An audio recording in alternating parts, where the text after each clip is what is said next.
पाठ 27 चित्र वर्णन तथा चित्र कहानी लेखन, picture description and picture story writing. चित्र वर्णन, चित्र को देखकर उसका वर्णन करना चित्र वर्णन कहलाता है। चित्र वर्णन के सशक्त उदाहरण चित्र कहानियां, कार्टून, कॉमिक्स आदि हैं, जिन्हें बच्चे खूब पसंद करते हैं। हो सकता है बड़े लोग उसको न समझ पाएं, लेकिन बच्चे अपनी कल्पना शक्ति के बल पर इन चित्रों, कार्टूनों से अपनी नई दुनिया खड़ी कर लेते हैं। कल्पना शक्ति सभी व्यक्तियों में होती है, किंतु वे किसी एक ही वस्तु या संदर्भ में अलग अलग काल्पनिक निष्कर्ष तक पहुंच सकते हैं।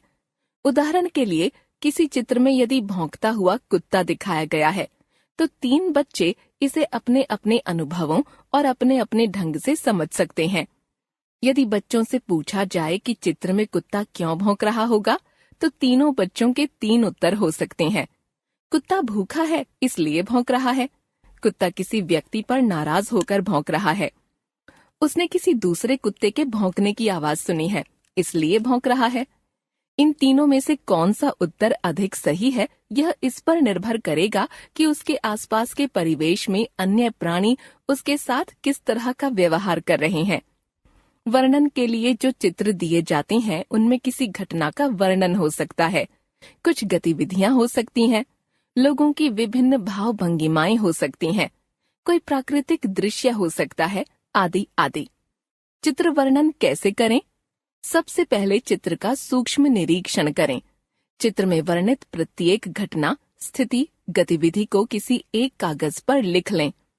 प्रत्येक गतिविधि एवं स्थिति के विषय में कल्पना शक्ति का सहारा लेकर अनुमान लगाएं।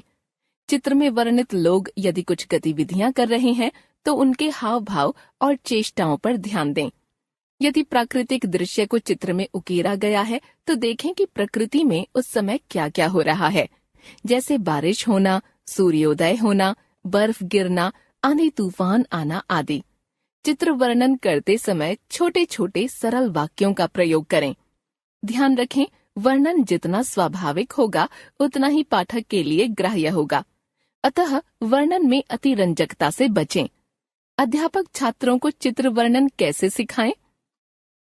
छात्रों को चित्र वर्णन सिखाने के लिए यह आवश्यक है कि चित्र में होने वाली घटनाओं, गतिविधियों, स्थितियों आदि से संबंधित लघु प्रश्न तैयार कर लें और छात्रों से कहें कि वे चित्र को देखकर उन प्रश्नों के उत्तर एक जगह लिख लें। बाद में छात्र इन लघु उत्तरों के आधार पर आसानी से चित्र वर्णन कर सकेंगे। उदाहरण के लिए, नीचे दिए गए चित्र पर छात्रों का ध्यान केंद्रित कराएं। कार्यालय का दृश्य।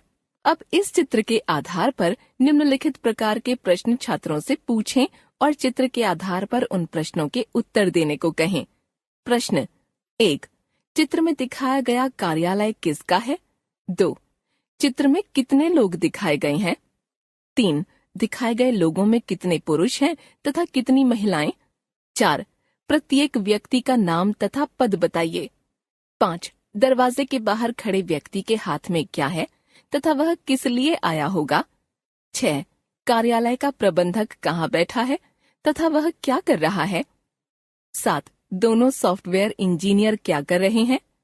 8, सेक्रेटरी क्या कर रही है? 9, सेक्रेटरी ने आगंतुक से हाथ क्यों मिलाया तथा उसने आगंतुक से क्या कहा होगा? संभावित उत्तर: 1, चित्र में दिखाया गया कार्यालय कंप्यूटर सर्विस से संबंधित है। 2, चित्र में 6 लोग हैं। 3, 4 पुरुष तथा 2 महिलाएं। 4, नाम, पद। 1, रे ब्राउन, प्रबंधक, manager. 2, Hank Larson, software engineer. 3, Sheila Cross, software engineer. 4, Betty Plant, secretary. 5, J Henry, visitor, आगंतुक। 6, नाम नहीं, पिज्जा लेकर आने वाला व्यक्ति। 5, उसके हाथ में पिज्जा का डिब्बा है और वह पिज्जा देने आया है। 6, प्रबंधक केबिन में अपनी सीट पर बैठा है तथा किसी से फोन पर बात कर रहा है। 7, पुरुष इंजीनियर अपनी सीट पर बैठा है तथा महिला इंजीनियर को कंप्यूटर पर कुछ दिखा रहा है। 8, सेक्रेटरी आगंतुक का स्वागत कर रही है। 9, सेक्रेटरी ने आगंतुक का स्वागत करने के लिए उससे हाथ मिलाया तथा उससे संभवतः कह रही होगी, आइए पधारिए, हमारे कार्यालय में आपका स्वागत है। अब इन उत्तरों के आधार पर चित्र वर्णन। यह चित्र कंप्यूटर सर्विस देने वाले कार्यालय का है। इस कार्यालय के अंदर कुल 5 लोग दिखाई दे रहे हैं। कार्यालय प्रबंधक रे ब्राउन अपने कैबिन में बैठे हुए हैं तथा फोन पर किसी से बात कर रहे हैं। कार्यालय में 2 सॉफ्टवेयर इंजीनियर हैं, एक महिला शीला क्रोस तथा दूसरे पुरुष हंक लार्जन। शीला क्रोस अपनी सीट से उठकर लार्जन की मेज के पास खड़ी हैं तथा लार्जन अपने कंप्यूटर पर उन्हें कुछ दिखा रहे हैं। कार्यालय में एक मेज पर सेक्रेटरी बेट्टी प्लांट भी है। कोई आगंतुक इस कार्यालय में आया है। बेट्टी प्लांट उठकर विजिटर से हाथ मिलाकर स्वागत कर रही हैं। कार्यालय में लगे कैलेंडर तथा घड़ी से पता चल रहा है कि 17 नवंबर का दिन है तथा दोपहर के 1:30 बजे हैं। कार्यालय के बाहर के दरवाजे पर एक व्यक्ति और है जिसके हाथ में पिज्जा का बॉक्स है। चित्र वर्णन तथा उसके आधार पर कहानी लेखन। प्यासा कौआ। वर्णन। इस चित्र में एक कौआ है। ऐसा लगता है कि वह प्यासा है और पानी की तलाश में भटक रहा है। वर्णन। कौवे ने देखा कि घड़े में पानी कम है और वह अपनी गर्दन अंदर करके भी उसे पी नहीं सकता। वर्णन। कौआ घड़े में अपनी चोंच से एक एक करके कंकड़ डालने लगता है जिससे कि पानी ऊपर आ जाए। वर्णन। कंकड़ डालने से पानी ऊपर आ जाता है और वह उसे पीकर अपनी प्यास बुझा लेता है। उपर्युक्त चित्र वर्णन के आधार पर कहानी एवं उससे मिलने वाली शिक्षा। कहानी। एक कौआ बहुत प्यासा था। जब वह पानी की तलाश में निकला तो उसे एक घड़ा दिखाई दिया। घड़े के ऊपर बैठकर उसने देखा कि घड़े में पानी कम है और वह गर्दन अंदर डालकर भी उसे पी नहीं सकता। कौआ बहुत होशियार था। उसने एक तरकीब सोची। उसने पास पड़े हुए कंकड़ों को अपनी चोंच से उठा उठाकर घड़े में डालना शुरू कर दिया। कंकड़ डालने से पानी ऊपर तक आ गया। कौवे ने पानी पीकर अपनी प्यास बुझाई। शिक्षा।